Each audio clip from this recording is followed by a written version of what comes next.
यंदाच्या वर्षी माऊलींच्या पालखी प्रस्थान सोहळ्याचे प्रमुख राजेंद्र उमाप आपल्या सोबत आहेत। या सगळ्या प्रक्रियेवरती गेले 3 दिवस सातत्याने ते लक्ष ठेवून होते आणि सगळ्यात महत्त्वाचं सगळ्या महाराष्ट्राला जी चिंता लागलेली होती माऊलींच्या पालखींचं प्रस्थान होणार कसं, या इंद्रायणीचा जो वेढा पडलेला होता माऊलींच्या मंदिराला असेल किंवा एकूण पूर परिस्थिती जी आहे ती आळंदीला येणारे 4 पूल जे आहेत ते पाण्याखाली होते आणि त्यामुळे या परिस्थितीमध्ये नेमकं काय करायचं असा प्रश्न होता। मर्यादित स्वरूपामध्ये पालखीचा सोहळा केला जाणार असं संस्थांकडून स्पष्ट करण्यात आलेलं होतं। मात्र वारकऱ्यांसाठी, दिंडेकरांसाठी आणि फडकऱ्यांसाठी एक आनंदाची बातमी आहे। ती काय ते थेट पालखी सोहळा प्रमुखांना विचारूया। नेमकं काय, बऱ्याच अंशी वारकरी काहीसे नाराज झालेले होते, मर्यादित स्वरूपामध्ये त्यांना मंदिरामध्ये येता येणार नाही किंवा आणखी काही कारण। यापूर्वी किती लोकांना परवानगी होती आणि आता किती लोकांना असणार आहे?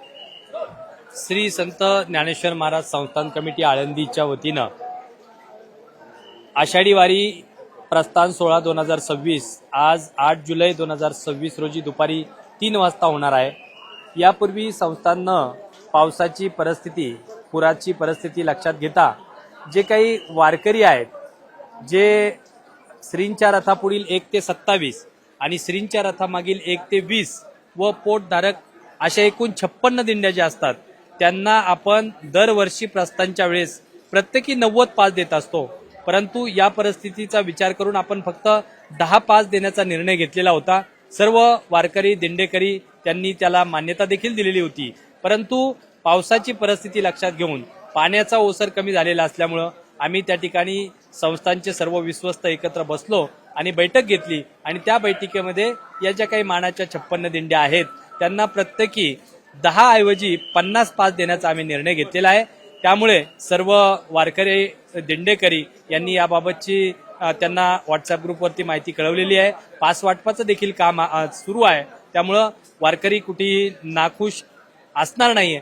तरी देखील जे उर्वरित आहेत त्या सर्वांना मी विनंती करेल की आपण ज्या ठिकाणी असाल त्याच ठिकाणी थांबावं, सुरक्षित ठिकाणी थांबावं, कुठल्याही प्रकारे आळंदीत येण्याचा प्रयत्न करू नये। कारण अजून देखील पाऊस जरी ओसरलेला असला, पाणी जरी कमी झालेलं असलं तरी देखील नदीचा जो काही ब्रिज आहे त्या ब्रिजचं स्ट्रक्चरल ऑडिट रात्री आम्ही करून घेतलेलं आहे। परंतु त्याबाबतचा अधिकृत जो काही अहवाल आहे तो अद्याप मिळणं बाकी आहे। त्यामुळे जोपर्यंत तो अहवाल मिळत नाही तोपर्यंत प्रस्थानानंतर पुण्याकडे जे मार्गस्थ होणार आहोत त्याबाबतचा प्रवास कसा राहणार आहे याबाबतचा आम्ही 2 वाजेपर्यंत निर्णय घेणार आहोत। प्रशासनाला तीच अडचण आहे, सगळा महाराष्ट्र त्याच चिंतेमध्ये होतं की माऊलींच्या पादुका 4 पूल पाण्याखाली असताना आळंदीतून बाहेर पडणार कशा। आता पाणी ओसरलंय, 1 पूल खुला झालाय, मात्र याच्याबरोबर काही पर्यायी मार्गांचा विचार आपण ठेवलेला आहे का? याचं कारण वडिवळे धरणातनं आता काही वेळापूर्वी साधारण 10,000 क्युसेकनं पाणी पुन्हा सोडण्यात आलेलं आहे। त्याच्यामुळे पूल जो आहे तो असाच राहील की पुन्हा पाण्याखाली जाईल, याबाबतची शाश्वती देता येत नाहीये। आपण बरोबर आहे, आम्ही त्या ठिकाणी अजूनही प्रशासनाबरोबर सर्व माहिती घेत आहोत आणि त्याप्रमाणे आम्ही प्रथमतः जी आपली रेग्युलर वारी असते, प्रस्थान असतं पुलावरून, त्याप्रमाणे जाण्याचा प्रयत्न करत आहोत। परंतु त्यामध्ये जर काही अडचण येत असेल तर निश्चितपणे आम्ही दुसरा पर्याय देखील समोर ठेवलेला आहे। मरकळ मार्गे आम्ही चरवली फाट्याकडे जाणार आहोत आणि त्या पद्धतीनं तिकडनं प्रस्थानाचा दुसरा पर्याय देखील आम्ही समोर ठेवलेला आहे।